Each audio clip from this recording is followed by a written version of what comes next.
Hey guys, I'm here outside of Cascade Bay where I was professionally trained in both CPR and first aid.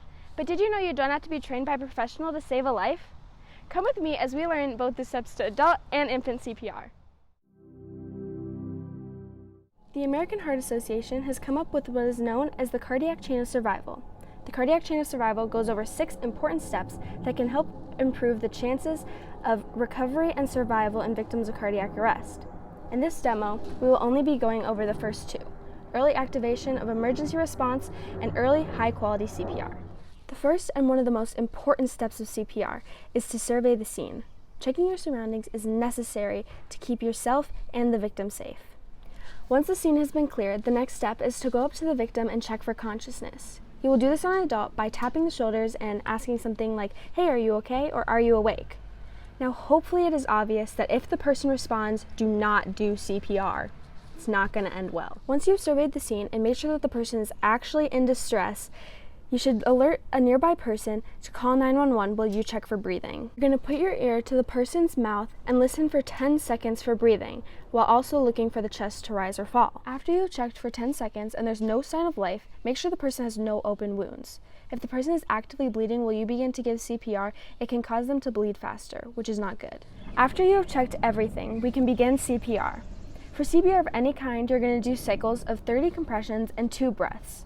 On an adult, you're going to do compressions by putting one hand on top of the other and interlocking your fingers, like shown in the picture here, while pushing about 2 inches deep.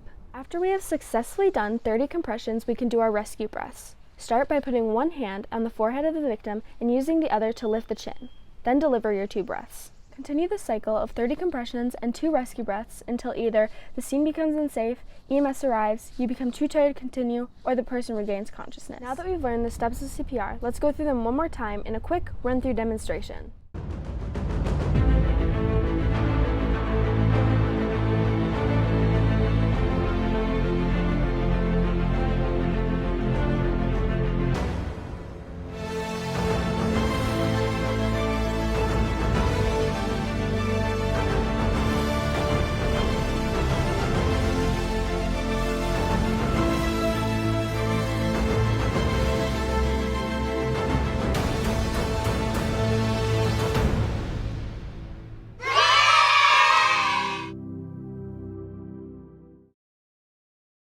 Now that we've gone over effective adult CPR techniques, we can move on to infant CPR.